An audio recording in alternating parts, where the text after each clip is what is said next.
ఇంకొక పక్క land titling act. ఇది nothing but Jagan land grabbing act. అతను ల్యాండ్ గ్రాబ్ చేయాలనుకుంటున్నాడు, అందుకే ఇలాంటి నల్ల చట్టాలు తీసుకొస్తున్నాడు. దీని పేరే జగన్ ల్యాండ్ గ్రాబింగ్ యాక్ట్. సొంతం కోసం పెట్టుకొని ఇలాంటి వ్యక్తులందరినీ ప్రోత్సహించి ప్రభుత్వ ఆస్తులపైన కత్తిపెట్టి బెదిరించి భయభ్రాంతులు చేసి ఎవరైనా మాట్లాడినా లేకపోతే వాళ్ళకు అవసరం ఉన్నా లాగేసుకునే పరిస్థితి వస్తారు. ఇప్పటికే ఈ రాష్ట్రంలో 40 ఏళ్ళు 50 ఏళ్ళు సంపాదించిన ఆస్తులు మెడ మీద కత్తిపెట్టి రాయించేసుకున్నారు. అది ఒక పోర్టు కావచ్చు, లేకపోతే ఇంకొక పక్క ఒక భూమి కావచ్చు, ఒక ఇండస్ట్రీ కావచ్చు, లేకపోతే ఒక క్వారీ కావచ్చు, ఒక మైనింగ్ కావచ్చు, ఏదైనా సరే మీరు చూస్తే మొత్తం రాగించుకున్నారు. ఎందుకు పోర్ట్లు చేతులు మారాయని అడుగుతున్నా, ఎందుకు సెజ్లు చేతులు మారాయని అడుగుతున్నా, ఎందుకు స్టూడియోస్ చేతులు మారాయని అడుగుతున్నా, ఎందుకు ఆస్తులు బలవంతంగా చేతులు మారాయని అడుగుతున్నా. There is no answer. ప్రతి ఒక్కరూ ఏ స్థాయికి వచ్చారంటే మా ప్రాణాలుంటే చాలు, మేము బ్రతికితే చాలు, ప్రాణాలుంటే వేరే ప్రాంతాలకు పోయి 10 రూపాయలు సంపాదించుకుంటాం, ఇక్కడుండి మేము ప్రాణాలు పోగొట్టుకోలేమనే ఉద్దేశంతో సరెండర్ చేసేసారు. 30 ఏళ్ళు 40 ఏళ్ళు సంపాదించిన ఆస్తులవి. అలాంటి దుర్మార్గమైన కార్యక్రమాలు జరిగాయి. అవన్నీ కూడా నేను ఎగ్జాంపుల్ చెప్పమంటే అన్ని చెప్పడానికి సిద్ధంగా ఉన్నా. రేపు గవర్నమెంట్ వస్తానే ఒకటి కాదు ఎందుకు మారాయో నేను అడుగుతున్నా. కాకినాడ సెజ్ ఎందుకు మారింది, కాకినాడ పోర్ట్ ఏంటి, గంగవరం పోర్ట్ అన్నీ ఒకటి కాదు. మైనింగ్ ఈరోజు సిలికా మైనింగ్ మన గూడూరు దగ్గర ఉన్నాయి. ఒక్క ఓనర్ ఉన్నాడు, ఒరిజినల్ ఓనర్. దాంట్లో రాష్ట్రంలో క్వారీస్ ఉన్నాయి, కనీసం చిన్న చిన్న క్వారీస్ కూడా మొత్తం లాగేశారు. ఒక్క క్వారీ ఎవరి దగ్గర లేదు. గ్రనైట్, గెలాక్సీ గ్రనైట్ ఎందుకు చేతులు మారాయి, ఎవడు తీసుకున్నాడు? ఎవరైనా బరి తెగించి నువ్వు చంపేసినా పర్వాలేదు అని అడ్డం తిరిగిన వాళ్ళకి క్యాన్సిల్ చేసి హెవీ ఫైన్స్ వేసి ఆపరేట్ చేయకుండా చేసి సమయం వచ్చినప్పుడు చూసుకుంటారు గమ్మునుండే పరిస్థితికి వచ్చారు. ఈరోజు మీరు చూశారు శాండ్ విషయంలో సుప్రీంకోర్టు మేము ఎన్ని ఆదేశాలు ఇచ్చినా మీరు యాక్షన్ చేయడం లేదు కాబట్టి ఇమ్మీడియట్ పండి, ఎక్కడ కూడా ఇసుక తవ్వడానికి వీలు లేదు, ఇమ్మీడియట్గా మాకు కౌంటర్ ఫైల్ చేయమని గవర్నమెంట్కి ఇక్కడ డిపార్ట్మెంట్కి ఆదేశాలు ఇచ్చే పరిస్థితి వచ్చింది. ఎన్నిసార్లు కామెంట్ చేశారు హైకోర్టు, ఎన్నిసార్లు కామెంట్ చేశారు సుప్రీంకోర్టు, ఎన్జిటి ఎంత స్పష్టమైన ఆదేశాలు ఇచ్చింది అంటే కోర్టులు అంటే లెక్కలేదు, రెగ్యులేటరీ ఏజెన్సీస్ అంటే లెక్కలేదు, ఇష్టానుసారంగా చేసే పరిస్థితికి వచ్చారు. అందుకే మేము వస్తానే జగన్ ల్యాండ్ గ్రాబింగ్ యాక్ట్ని రద్దు చేస్తాం.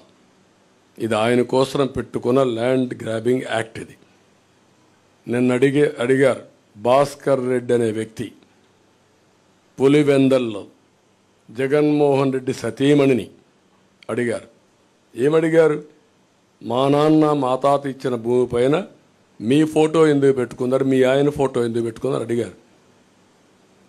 రాజముద్ర పడవలసింది ఎక్కడ, ఇలాంటి ఫోటో వేస్తే ఎవరు సహిస్తారని అడుగుతున్నా. What is the answer?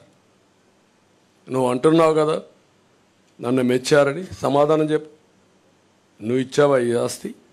మీ తాత ఇచ్చాడు ఈ ఆస్తి? నీ సాక్షి పేపర్ నుంచి సంపాదించి ఇచ్చారా? మీ భారతీయ సిమెంట్ నుంచి ఒక బస్తా ఉచితంగా ఇచ్చావా?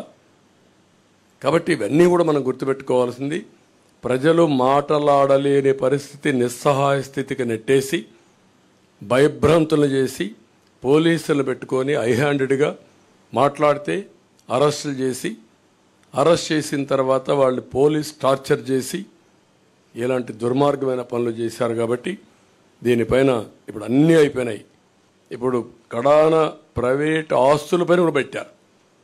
ఇప్పుడు చాలామంది రాష్ట్రం వదిలిపెట్టి వెళ్ళిపోతున్నారు.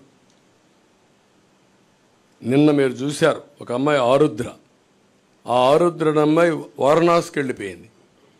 వారణాసికి వెళ్ళిపోయి మళ్ళా తిరిగి నేను రావాలంటే ఈ ప్రభుత్వం పోతే వస్తాను, నేను రాలేనని చెప్పే పరిస్థితికి వచ్చింది. మీ అందరికీ ఐడియా ఉంది ఆరుద్ర ఏ విధంగా ఫైట్ చేసిందో. రంగనాయకమ్మ ఏం తప్పు చేసింది ఆవిడ? ఈ రాష్ట్రం వదిలిపెట్టి వేరే రాష్ట్రానికి పొట్ట కోసరం పోయే పరిస్థితి వచ్చేసింది. కనీసం లైవ్లీహుడ్, తిండి కోసం వేరే రాష్ట్రాన్ని వారిపోయే పరిస్థితికి వచ్చారు. ఇది అరాచకాలకు పరాకాష్ట. ఇప్పుడు ఫైనల్గా ఈ ల్యాండ్ టైటిలింగ్ యాక్ట్ పేరుతో జగన్ గ్రాబింగ్ యాక్ట్ తీసుకొచ్చారు. సాగునీటి ప్రాజెక్టులు అన్నిటికల్లా చాలా పెద్ద సమస్య ఉంది. ఈరోజు గుక్కడి నీళ్లు లేవు, తాగడానికి నీళ్లు లేవు, సాగునీరు లేదు. నీళ్లన్నీ మిస్మేనేజ్మెంట్ అయినాయి, సముద్రంలోకి వెళ్ళిపోయినాయి, ప్రాజెక్టులు ఏది పూర్తి కాలేదు. ఇరిగేషన్ మేనేజ్మెంట్ అడ్వాన్స్ స్థాయిలో ఉంది. కాలువలు దవ్వలేదు, పంట కాలువలు లేవు, డ్రైనేజెస్ లేవు, వాటర్ మేనేజ్మెంట్ లేవు, రిజర్వాయర్లు కొట్టుకోబోతున్నాయి. ఇంతవరకు మీరు చూస్తే అన్నమయ్య ప్రాజెక్టు కొట్టుకొని పోతే ఏం చేస్తారో చెప్పలేని నిస్సహాయ స్థితి. గుండ్లకమ్మ ప్రాజెక్టు గేట్స్ 3 సార్లు కొట్టుకొని పోయే పరిస్థితి, పులిచింతల గేట్స్ కొట్టుకొని పోయే పరిస్థితి. What is the reason? కనీసం మెయింటెనెన్స్ లేదు. ఇలాంటివన్నీ ఉన్నాయి. అన్ని ఇరిగేషన్ ప్రాజెక్ట్స్ పూర్తి చేస్తాం. పోలవరం గోదావరి అయిపోయింది, పోలవరం పూర్తి చేస్తాం, నదులు అనుసంధానం చేస్తాం. అక్కడి నుంచి ఆల్ ప్రాజెక్ట్స్ ప్రాధాన్యత ఇచ్చి ముందుకు తీసుకెళ్తాం.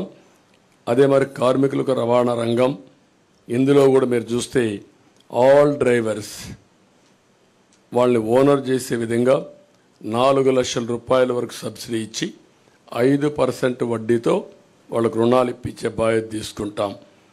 అదే మరిగా డ్రైవర్ సాధికార సంస్థ పెట్టి వాళ్ళకు ప్రమాద బీమా, హెల్త్ ఇన్సూరెన్స్, విద్యా రుణాలు వంటివి సంక్షేమ కార్యక్రమాలు అమలు చేస్తాం. బ్యాడ్జి కలిగిన ప్రతి ఆటో డ్రైవర్కి, ట్యాక్సీ డ్రైవర్కి, ఈవీ లైసెన్స్ కలిగిన ప్రతి లారీ టిప్పర్ డ్రైవర్కి 15,000 రూపాయలు సంవత్సరానికి ఆర్థిక సహాయం చేస్తాం ఆల్ డ్రైవర్స్కి. జీవో నెంబర్ 21 ఇది ఫైన్లు భారం తగ్గించడం రద్దు చేసి మళ్ళీ ఫ్రెష్గా తీసుకొస్తాం. గ్రీన్ ట్యాక్స్ కూడా తగ్గిస్తాం. అసంఘటిత రంగ కార్మికుల కోసం చంద్రన్న బీమా మళ్ళా తీసుకొస్తాం. భవన నిర్మాణ బోర్డు పునరుద్ధరిస్తాం. ముఠా కార్మికుల సంక్షేమానికి ప్రత్యేకమైన బోర్డు కూడా తీసుకొస్తాం. మళ్ళీ ఇన్సూరెన్స్ చంద్రన్న బీమా పథకాన్ని తీసుకొచ్చి సహజ మరణానికి 5 లక్షలు, యాక్సిడెంట్ జరిగిపోతే 10 లక్షల రూపాయలు ఆర్థిక సహాయం చేస్తాం. ఫస్ట్ టైం హెల్త్ ఇన్సూరెన్స్ తీసుకొస్తున్నాం. ప్రతి ఒక్క కుటుంబానికి 25 లక్షల రూపాయలు హెల్త్ ఇన్సూరెన్స్ చేస్తాం. 25 లక్షల రూపాయలు ఇన్సూరెన్స్ ఇప్పిస్తాం. ప్రతి ఒక్కరిది డిజిటల్ హెల్త్ కార్డ్స్ ఎస్టాబ్లిష్ చేస్తాం. ప్రతి ఒక్క మండలంలో జనరిక్ మెడికల్ షాప్ ఒకటి పెడతాం. అవి పెట్టినప్పుడు చాలా కాస్ట్ ఎఫెక్టివ్గా ఉంటుంది. అవి కూడా పెట్టి అందరికి అందుబాటులో పెడతాం. బీపీ, షుగర్ వంటి నాన్ కమ్యూనికబుల్ డిసీజెస్ ఉండే వాళ్ళందరికీ ఉచితంగా జనరిక్ మెడిసిన్స్ని సప్లై చేస్తాం.